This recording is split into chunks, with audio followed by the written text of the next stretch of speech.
the 9,000 crore light year extent of the universe that we know. 9,000 crore light years is the size of the universe today. Now, when all this was concentrated in such a small particle that we can only imagine it or think of it in mathematical terms, at one point it started inflating. And after it started inflating, the universe as we see it today started forming. So, from that point of singularity, matter and energy were released. And when matter was released, it got mass.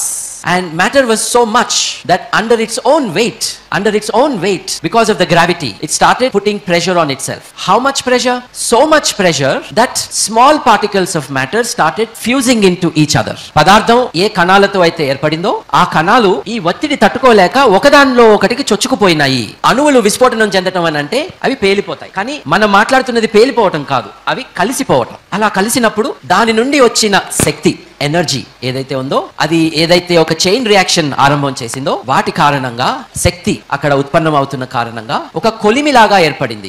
కొలిమి అంటే it's like an oven, it's like a furnace is a better word. అటువంటి కొలిమిలో పదార్థం ఇంకొక పదార్థంలోకి చొచ్చుకుపోతున్న కారణంగా మొట్టమొదటి మూలకాలు, first elements were form. When two small elements fuse together, you had a larger element, hydrogen, helium. What comes next? Did I hear lithium? Yes. And so on and so forth. So the smaller atoms, I'm using a new word for the creation process that we are talking about. The atoms fuse into each other and then a new element is formed. And new elements fuse with each other and the atomic numbers change and new elements come. ఇటువంటి కొలిమిలో తయారైన ధాతువులే ఈ విశ్వానికి మూలాధారమైన elements.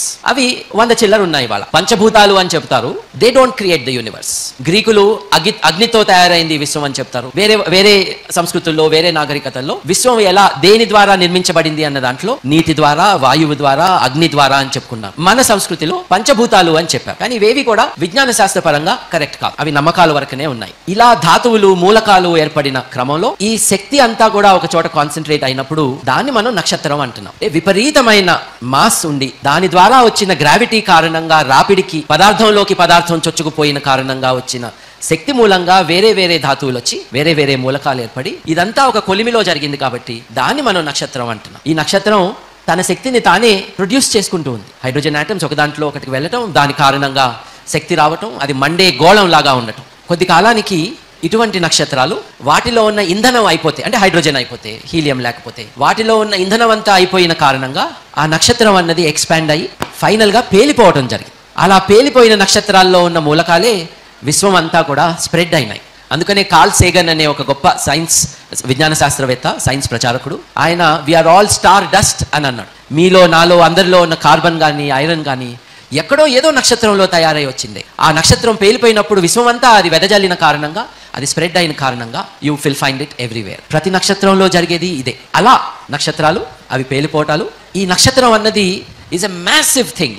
ఒక వస్తువు చాలా పెద్దగా ఉంటే నేను ఇక్కడ నుంచుని గాల్లోకి ఎందుకు ఎగరటం లేదు? ఎందుకు అని అంటే భూమి గురుత్వాకర్షణ శక్తితో నన్ను లాగి పట్టి ఉంచునిది. మీరు అక్కడే ఎందుకు కూర్చుని ఉన్నారు? ఎందుకనంటే భూమి యొక్క గురుత్వాకర్షణ శక్తి మిమ్మల్ని అంటించుకుని ఉన్నది భూమికి. అలాగే నక్షత్రాలకున్న గురుత్వాకర్షణ శక్తి కారణంగా వాటి చుట్టూ ఉన్న పదార్థం వాటి చుట్టూనే తిరుగుతూ ఉన్నాయి, వెళ్ళిపోలేక. ఒక స్పీడ్లో తిరుగుతున్నాయి కాబట్టి లోపల పడకుండా. There is a balance. ఎలా అయితే ఒక దారానికి రాయి కట్టి మీరు తిప్పితే ఎలా తిరుగుతుందో, అలాగే ఒక ఫోర్స్ కారణంగా వెళ్ళిపోలేక, వచ్చి కలవలేక ఒక డిస్టెన్స్ లో తిరుగుతా ఉంది. ఇట్లా తిరుగుతున్న మాస్ తన స్టెబిలిటీ కోసం తను పదార్థాన్ని అట్రాక్ట్ చేసుకుంటున్న కొద్దీ ఆ పదార్థం అంతా కూడా లార్జ్ సైజ్ గా అయ్యి, for a stable form it needs to be a sphere, గుండ్రంగా తయారైంది. ఆ గుండ్రంగా ఉన్న వాటిని మనం ఏమంటున్నాము? నక్షత్రాల చుట్టూ తిరుగుతున్న వాటిని గ్రహాలు అంటున్నాం. They are the planets. The planets are massive collections of matter which are not big enough to be stars, which are not too small to be falling into the star, but they are going around the sun for us, going around the stars elsewhere. ఇది అంతా కూడా 1450 కోట్ల సంవత్సరాల క్రితం మొదలై ఉంటుంది అన్నది శాస్త్రవేత్తల అంచనా. So how old is the universe? The universe is perhaps 1450 crore years. మన నక్షత్రం, దాని చుట్టూ తిరుగుతూ ఉన్న గ్రహాలు, దాంట్లో మనం ఉంటున్న గ్రహాన్ని మనం భూమి అంటున్నాం.